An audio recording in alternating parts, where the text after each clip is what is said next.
Hello everyone, in this video we are going to discuss the question answers or exercises solutions of class 7th, that is poem The Dad and the Cat and the Tree.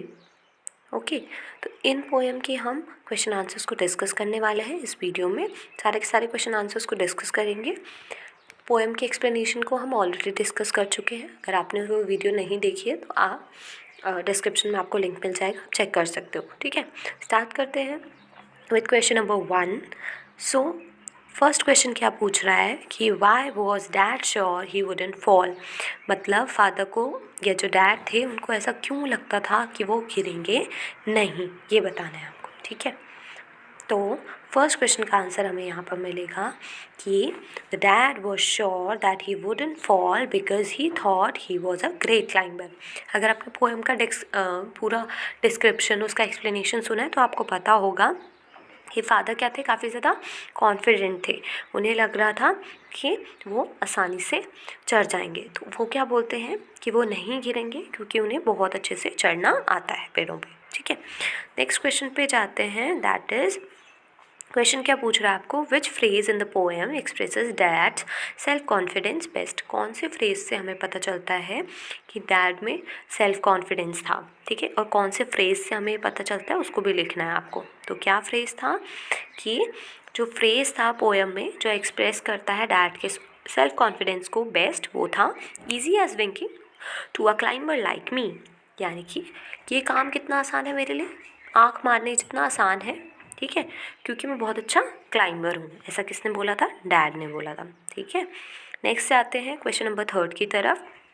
That is describe plan A and it's consequences. मतलब पहले तो बताना है कि plan A था क्या, फिर उसके बाद क्या हुआ वो भी बताना है। ठीक है, तो सबसे पहले हमें क्या पता है, प्लान ए था क्या। पहले आंसर नंबर 3 क्या है कि प्लान ए के हिसाब से क्या होगा कि फादर को क्या करना है, वो रीच करेंगे ट्री के टॉप में, सबसे ऊपर पहुंचेंगे, पर किसकी हेल्प से, लेडार। लेडार में मतलब होता है आपका सीढ़ी। ठीक है, सीढ़ी की हेल्प से वो कहाँ पहुंचेंगे, सबसे ऊपर पहुंचेंगे। बट क्या होता है कि जो लेडर होती है वो स्लिप कर जाती है और जो फादर होते हैं वो गिर जाते हैं ग्राउंड पे। कहाँ पे, ग्राउंड पे। तो इसीलिए क्या हो जाता है, उनका प्लान ए फेल हो जाता है। तो कोई पूछेगा प्लान ए क्या था, तो प्लान ए क्या था कि फादर या जो डैड थे वो ट्री के टॉप पे पहुंचना चाहते थे यूजिंग अ लेडर, सीढ़ी का इस्तेमाल करके।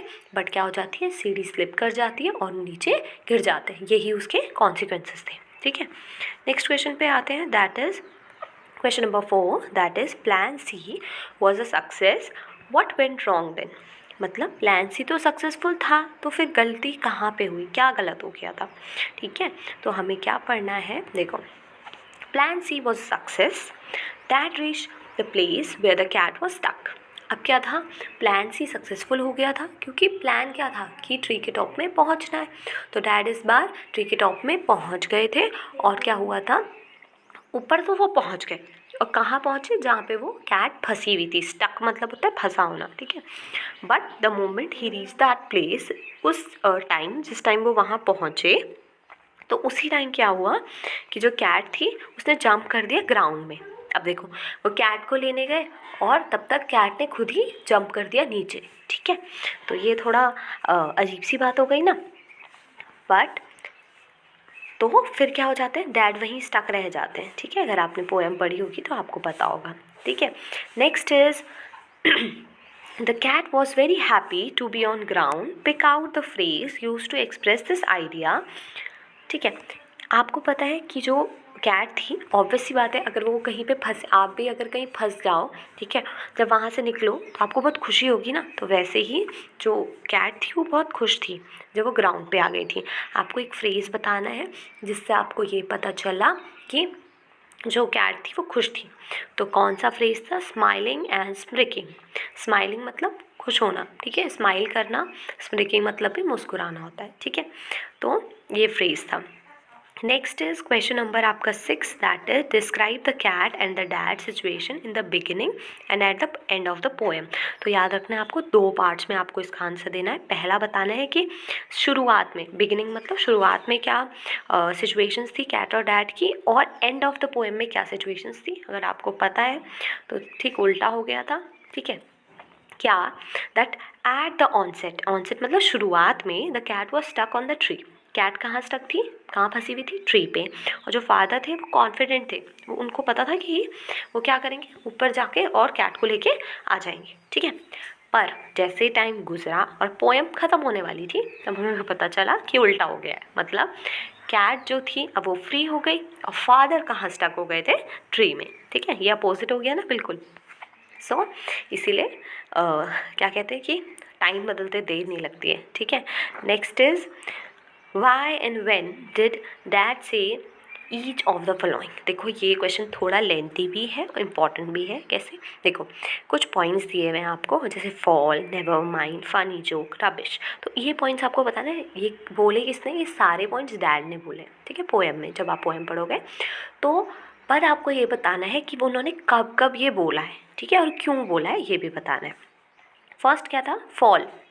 फॉल फॉल कब बोला उन्होंने, कि देखो जब वो फर्स्ट टाइम पेड़ पे चढ़ रहे होते हैं, ठीक है, तो उनकी वाइफ उन्हें वार्निंग देती है। क्या वार्निंग देती है, कि वो गिर जाएंगे। तो फादर बहुत सरप्राइज़ के साथ बोलते हैं कि फॉल यानी कि गिरना, मतलब वो गिरेंगे, ठीक है, उनको ऐसा था। नेक्स्ट पॉइंट था नेवर माइंड। मैं आपको हाईलाइट करके बता देती हूँ क्योंकि आपको थोड़ा कन्फ्यूजन हो सकता है। फर्स्ट पॉइंट का जो स्टेटमेंट था इम्पॉर्टेंट, वो था फॉल, ठीक है, फॉल था।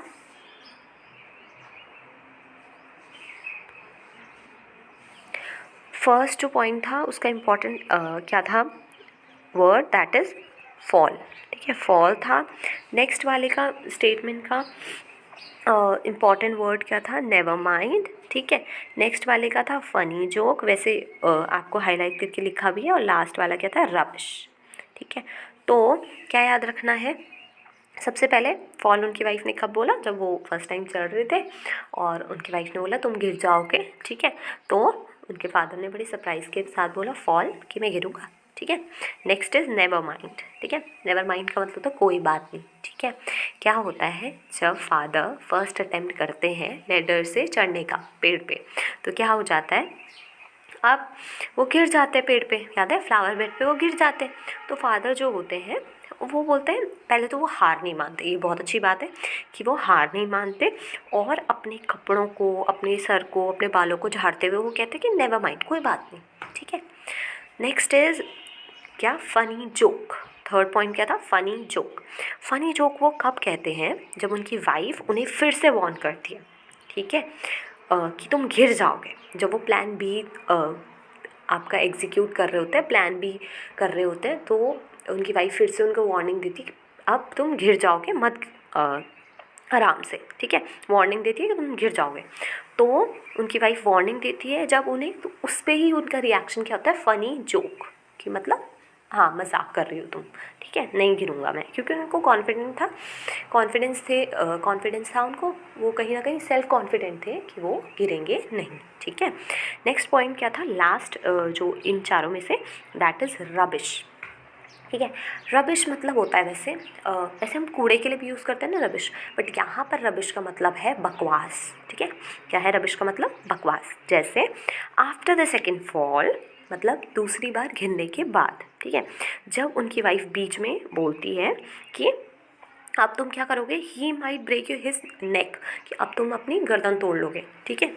तो इसी जो उनकी चिंता थी, उनकी बात थी, ठीक है, उनके कंसर्न को नकारते हुए वो क्या बोलते हैं, ताकि कि उनको चुप कराने के लिए वो क्या बोलते हैं, रबिश, बकवास कर रहे हो, ठीक है, कि मैं नहीं गिरूँगा, कोई गर्दन वगैरह नहीं टूटेगी, ठीक है।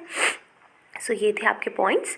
अब लास्ट क्वेश्चन है, question number 8, do you find the poem humorous. Humorous का मतलब होता है मजाकिया, ठीक है। तो क्या आपको पोएम मजाकिया लगी, कुछ लाइंस बतानी है जिसकी वजह से आपको हंसी आई, ठीक है। वैसे तो ये पोएम ओवरऑल जब आप रीड करोगे तो आपको पता चलेगा, या एक्सप्लेनेशन देखोगे तो आपको पता चलेगा कि काफ़ी ह्यूमरस है, ठीक है, क्योंकि बहुत सारे पॉइंट्स यहाँ पर ऐसे हैं।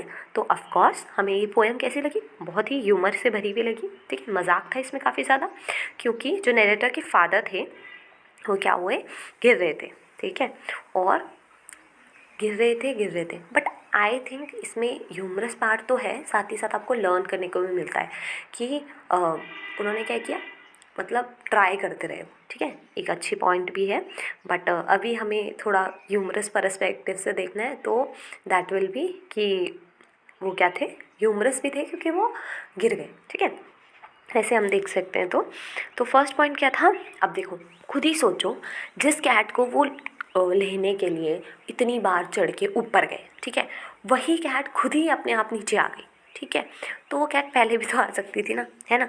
तो क्या होता है, ये पॉइंट से हमें क्या पता चलता है, एक लाइन है, the cat gave a yell and sprang on the ground, मतलब एक बार वो जो कैट थी वो चिल्लाई और वो ग्राउंड में आ गई, ठीक है।